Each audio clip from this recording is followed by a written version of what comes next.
Hello and welcome to Art of Reading. Life is suffering. This first and most fundamental principle of Buddhism is, in my opinion, an inescapable and universal fact of human life. But fortunately, there is art and literature and poetry that can provide a refuge for us and give us a respite from this incessant and interminable suffering of human life.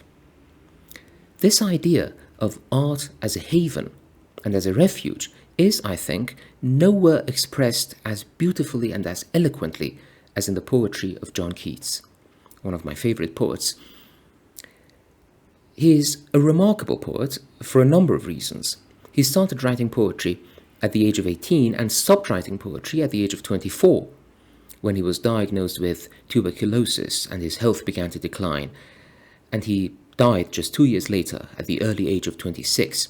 But even within this short span of 6 years, he managed to produce some of the masterpieces of romantic literature, and he is now ranked beside the greatest writers and poets of the English literary tradition. So when we read his works, we can't help feeling this sense of tragic loss, and we can't help speculating what achievements he would have had he lived a longer life.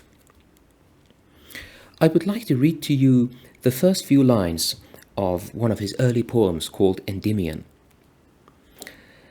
A thing of beauty is a joy forever. It's such a glorious first line. A thing of beauty is a joy forever. Its loveliness increases. It will never pass into nothingness, but still will keep a bower quiet for us, and the sleep full of sweet dreams and health and quiet breathing. Therefore, on every morrow are we wreathing a flowery band to bind us to the earth, spite of despondence, of the inhuman dearth of noble natures, of the gloomy days, of all the unhealthy and darkened ways made for our searching. Yes, in spite of all, some shape of beauty moves away the pall from our dark spirits. In other words, despite all the suffering and hardships that we experience in our daily lives, there is art and beauty which provides us at least a temporary relief. For me personally, the writer who has given me the greatest joy and the greatest relief from suffering is Tolkien. My initiation into his works goes back to many years ago when I was a teenager, and I first encountered his Lord of the Rings in a Persian translation. And I still remember the sheer thrill that I felt when I read the Council of Elrond, for instance, and I got glimpses of the ancient history that lay behind and beyond the immediate narrative of the Lord of the Rings. The amazing thing about Tolkien's invented world is that not only is the world in its entirety a haven and a refuge for us, but also there are oases, so to speak, or places that are free from pain and suffering within this created world.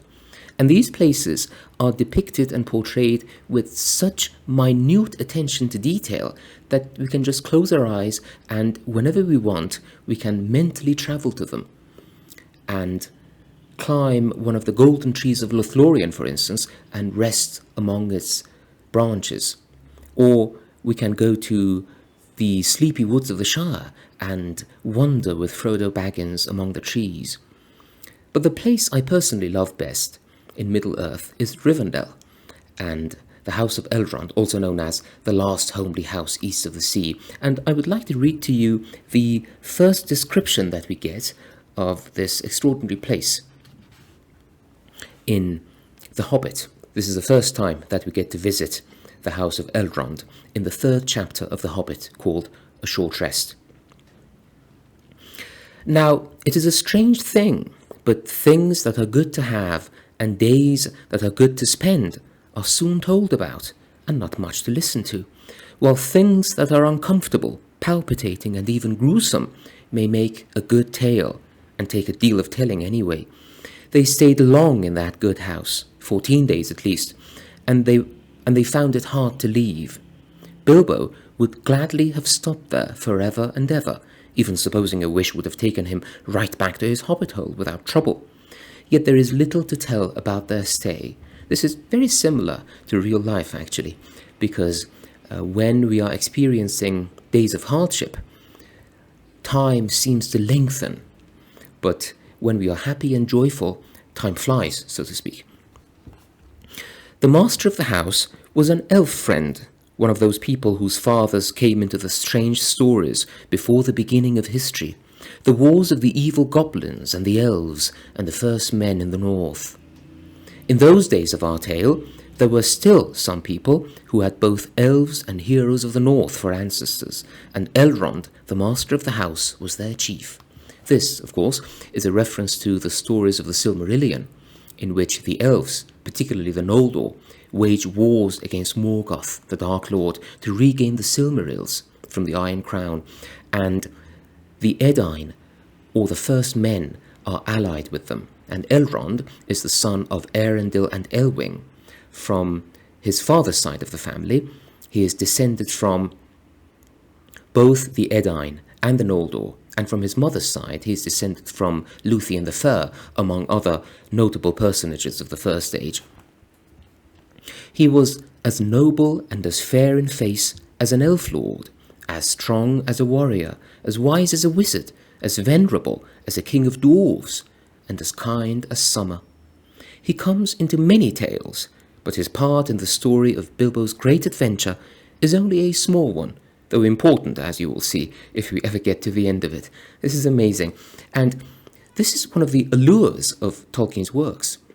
We always get these tantalizing hints that there are untold stories and unrevealed stories lurking behind the immediate narrative that we are reading. And in fact, this is no illusion in Tolkien's case, because he spent almost his entire life writing the histories and the tales and the chronicles and the annals of the 3 ages of Middle-earth. So many of these stories are told in the Silmarillion, in the Unfinished Tales, in the Lord of the Rings, but there are also untold tales, because Middle-earth is full of possibilities. His house was perfect, whether you liked food, or sleep, or work, or storytelling, or singing, or just sitting and thinking best, or a pleasant mixture of them all. Evil things did not come into that valley. Evil things did not come into that valley, and I think we should be grateful to Tolkien for having created for us such havens of tranquility and such places that are free from evil, places where evil do not come. Thank you so much for watching this video, and please don't forget to like and subscribe.